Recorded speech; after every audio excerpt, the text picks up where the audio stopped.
नमस्कार दोस्तों, स्वागत है आज की वीडियो में। तो आज का वीडियो इस बारे में है कि मुझे एक कमेंट आया था कि आपके बारे में कुछ बताओ, आपका घर कहाँ पर है, आपने कॉलेज कहाँ से किया, आपने कौन सा कोर्स किया है और आपको मर्चेंट नेवी में कौन सी कंपनी है, कौन सी कंपनी में आप जॉब करते हो और आपको जॉब कैसे मिली। तो उस बारे में आज का वीडियो है, तो जुड़े रहिए, सब कुछ बताऊंगा। एंड तक देखिए और वीडियो को लाइक, शेयर और सब्सक्राइब जरूर करना। तो चलिए शुरू करते हैं। तो मेरा नाम है तेजस लांडगे और काम करता हूँ मर्चेंट नेवी में। पहले तो मैं मेरे बारे में बताता हूँ कि मैं रहता कहाँ पर हूँ, मैं कहाँ से हूँ और मैंने कॉलेज कहाँ पर किया, वो सब बताऊंगा। वो सब बाद में बताऊंगा। तो पहले तो मैं मेरे बारे में बताता हूँ मैं कहाँ पे रहता हूँ। तो देखो, मैं महाराष्ट्र से हूँ, मैं अहिल्यानगर जिले में रहता हूँ। तो वहाँ पर एक छोटा सा गाँव है, सावर गाँव करके, तो वहाँ पे मेरा घर है। तो मुझे मर्चेंट नेवी के बारे में कैसे पता चला, तो हुआ है कि मेरी जो बुआ है वो लोग बीड़ गए थे। तो उधर कुछ शादी वगैरह थी, तो उधर वो लोग गए थे।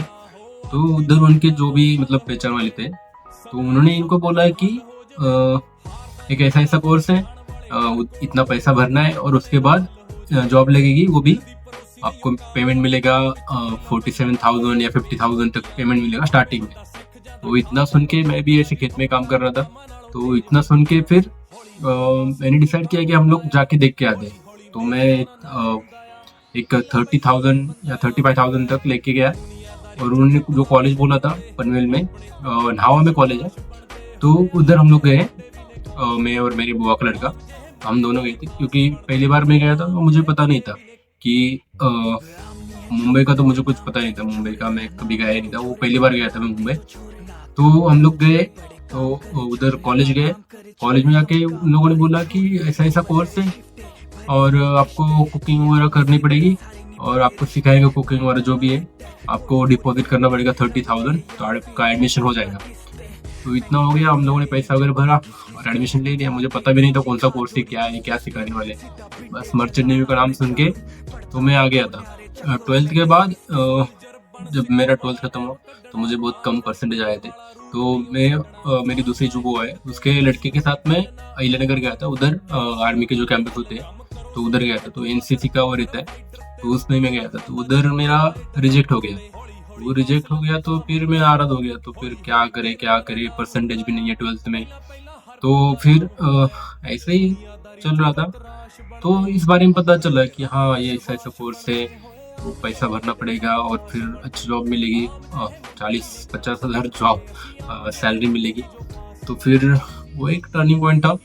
वहाँ से फिर शुरुआत हुई कि मर्चेंट नेवी की तरफ। और मेरे गांव में ऐसा मतलब कोई था भी नहीं कि जो मर्चेंट नेवी में या मुझे बताए कि ऐसा ऐसा होता है ये वो। शायद से मैं पहला रहूँगा मेरे गांव से, जो मेरा सावर गाँव है, तो उसमें से मैं पहले रहूँगा जो जहाज पे आया है, जो मर्चेंट नेवी में है। तो मैंने कोर्स किया था टीएस रहमान, जो नावा में कॉलेज है। एक्चुअली वो बहुत पुराना कॉलेज है, 100 साल से भी ज़्यादा पुराना कॉलेज है वो। तो वहाँ से मैंने कोर्स किया है। और मेरा कोर्स जो है वो बीए कलनरी आर्ट्स है। तो कोर्स में एडमिशन लेने से पहले मुझे पता भी नहीं था कि बीए कलनरी आर्ट्स क्या होता है, और मर्चेंट नेवी में कौन से कोर्स है वो भी नहीं पता था मेरे को। बीएससी नॉटिकल साइंस होता है, जीपी रेटिंग, सीसीएमसी, फिर मैरीटाइम हॉस्पिटैलिटी वो भी है। तो वो मुझे कुछ भी नहीं पता था। तो उधर जाके पता चला कि उन लोगों को जो भी है, उन लोगों ने वो बी कलर्स वो नया चालू हुआ था। मेरे पहले एक ही बैच था उधर, तो मेरे एडमिशन के पहले। तो वो कोर्स नया ज्वाइन हुआ था और कोई उसमें एडमिशन नहीं ले रहा था। तो वो जो भी है, वो लोग जो भी नया लड़का आएगा जिसको पता नहीं, तो वो लोग वो उसमें डाल देते। वो अच्छी बात है, वो कोर्स भी एडवांस कोर्स था। तो मैंने उधर 2017 में एडमिशन लिया था। 2017, 18, 19 और 19 का आपको पता है कि कोरोना आया था। वो टाइम पे 19 तो हमारा चला गया, लेकिन 20 में जनवरी फरवरी में बहुत ज़्यादा हो गया था। वो टाइम पे हम लोग को कॉलेज वालों ने, मैं तो हॉस्टल में रहता था, कॉलेज वालों ने हम लोग को मतलब सबको घर भेज दिया। तो बोले कि अपने अपने हिसाब से जाओ। वो टाइम पे चालू था जो भी ट्रैवलिंग। तो वो टाइम पे हम लोग घर आ गए, लेकिन हम लोग का एग्ज़ाम नहीं हुआ था। तो हम लोग का जो भी एग्ज़ाम है वो सब ऑनलाइन हो गया। तो जो भी प्रैक्टिकल वगैरह जो भी था सब ऑनलाइन हो गया। तो हमारा 2020 का बैच जो पास आउट हुआ, तो वो ऑनलाइन ही पास आउट हुआ था। एक बात अच्छी हुई कि 2019 में एंग्लो ईस्टर्न कंपनी आई थी, और हम लोग कुछ 14-15 लड़के बैठे थे इंटरव्यू के लिए। तो वो टाइम पे हमारे में से जितने भी लड़के थे सबको सिलेक्ट किया था एंग्लो ने, और 1-2 लड़के थे उन लोगों को रिजेक्ट किया था। तो उन लोगों को भी बाद में जो कंपनी आई, BW कंपनी आई थी, तो उन लोगों को उसमें मिल गया। ये हम लोग एंग्लो में सिलेक्ट हो गए। तो एंग्लो में भी ज़्यादा लोग नहीं टिके, लोग जितने भी थे 5-6 लोग थे, बाकी लोग इधर उधर होटल में इधर उधर चले गए, बाहर US में वगैरह चले गए। हम लोग 5-6 लोग थे। उन लोगों ने हमारे में 5-6 में से भी जितने भी थे एक्चुअली सब ने 5-6 में से एक कॉन्ट्रैक्ट मारा। उसके बाद सब ने चेंज किया, क्रूज़ का इंटरव्यू देके क्रूज़ में चले गए। तो हम लोग भी, मेरे बैच में से तो हम लोग 1-2 रहेंगे जो इसी कंपनी में, बाकी लोगों ने छोड़ दिया। तो एंग्लो का इंटरव्यू जो था वो एकदम नॉर्मल था, बेसिक्स क्वेश्चन पूछे थे, तो उसने हम लोग को सिलेक्ट कर लिया था। क्योंकि सिलेक्ट जो भी किया था, जितने भी लोगों को सिलेक्ट किया था, वो ट्रेनिंग कुक जो रैंक थी उसके लिए सिलेक्ट किया था। ट्रेनिंग कुक होता है कि जो मिक्स क्रू शिप रहते हैं, तो मिक्स क्रू पे एंग्लो ईस्टर्न ट्रेनिंग कुक को भेजती है और फ्रेशर को ही भेजती है।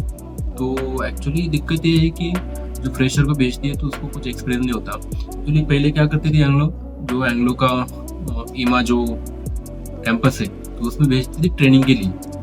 वो 1 महीने का ट्रेनिंग उधर करो, फिर वो ट्रेनिंग को करके भेजेगी तुमको। वो हमारा वैसे नहीं था, हमारा कोरोना टाइम पे था। कोरोना टाइम पे हुआ है कि हम लोग को ना तो ट्रेनिंग दिया, कुछ नहीं। और 2020 गया, मेरा डॉक्यूमेंट में गया। 2021 भी उन लोगों ने बोला कि वैकेंसी नहीं है, वैकेंसी नहीं है, ये डॉक्यूमेंट लाओ, वो डॉक्यूमेंट लाओ। तो 2021 भी मेरा उसमें गया। फिर मेरे को 2022 में अप्रैल में ज्वाइनिंग मिली, पहला शिप मिला जो नाम था कॉपियापो। उसमें मेरे को ट्रेनिंग का रैंक मिला और मेरा सैलरी, स्टार्टिंग सैलरी था $482 था, और प्लस ओवर टाइम था, तो पूरा जाता था 592 तक जाता था। जो मैंने कोर्स किया है BA कलनरी आर्ट्स, उसके लिए मेरे को फीस काफ़ी ज़्यादा लगी है, क्योंकि वो डिग्री कोर्स था 3 साल का। उसके लिए फिर मैं हॉस्टल में भी रहता था, हॉस्टल भी लिया था। तो हॉस्टल वगैरह सब पकड़ के मेरा 6.82 कुछ गया था, 6,82,000। तो पर सेमिस्टर मेरा जाता था 93,500, तो पर सेमिस्टर उतना जाता था। उस हिसाब से मेरा 6 सेमिस्टर था। और पहले प्लस मैंने 30,000 तो जो डिपॉजिट भरा था वो, तो मेरा 6 लाख ज़्यादा गया, 7 लाख तो गया होगा मेरा टोटल, पूरा जो 3 साल का किया मैंने। एक्चुअली वो टाइम पे मैं आउटडोर केटरिंग भी करता था, जो ताजलैंड सेंड है बांद्रा में, उधर हो जाते, तो मैंने उधर भी एक्चुअली 40-50 हज़ार तो कमाया होगा। तो मेरा पूरा जो कॉलेज का बाकी जो एक्स्ट्रा खर्चा होता है, मैंने ज़्यादातर उसी में से ये किया था। एक्चुअली देखो, मैं अभी 2020 में पास आउट हूँ, अभी 2025 चालू है। 2025 तक मेरे को 3 सेल मिला है, और ये 3 सेल मेरा इतना आसान भी नहीं रहा, क्योंकि पहला सेल तो मुझे 2022 में मिला। 2020, 2021 2 साल मेरा उधर ही गया। उन लोगों ने बहुत ये किया कि वैकेंसी नहीं है, ऐसा वैसा करके मुझे बहुत वेटिंग करवाए।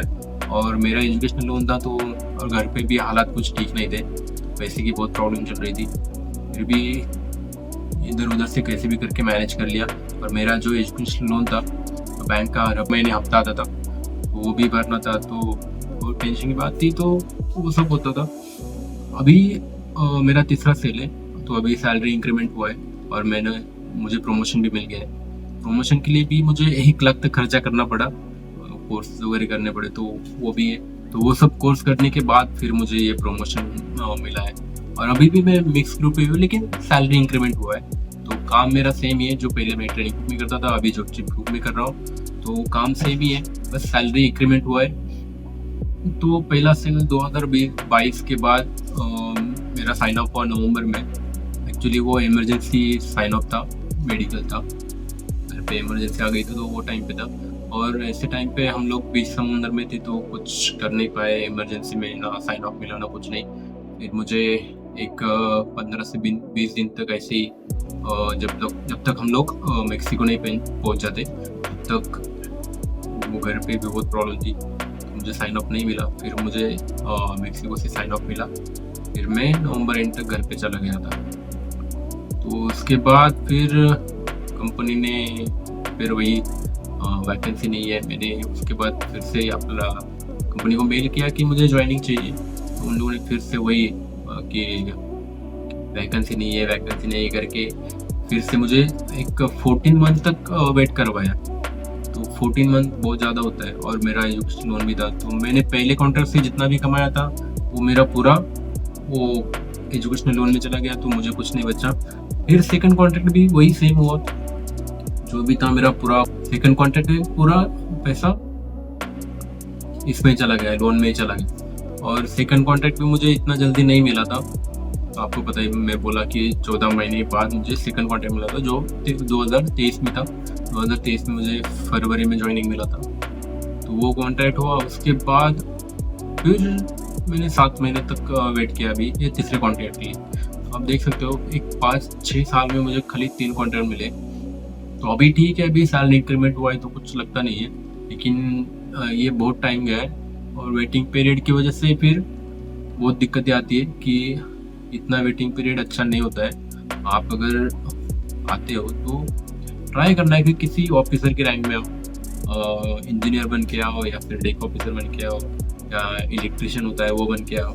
ट्राई करो कि ऑफिसर बन के आओ। देखो क्रू को इतनी रिस्पेक्ट नहीं होती है जहाज पर जितना कि मैंने देखा है, क्योंकि और सैलरीज भी ऑफिसर की रेंज में देखो तो बहुत कम है, क्रू को और कॉन्ट्रैक्ट लंबा है। तो अभी भी मैं ऑन बोर्ड ही हूँ और मुझे 2 महीना हो गया है, 2+ महीना हो गया है, और मैं अभी एक कंटेनर जहाज पे हूँ जो 290 मीटर ऐसा कुछ है, तो काफ़ी बड़ा जहाज है।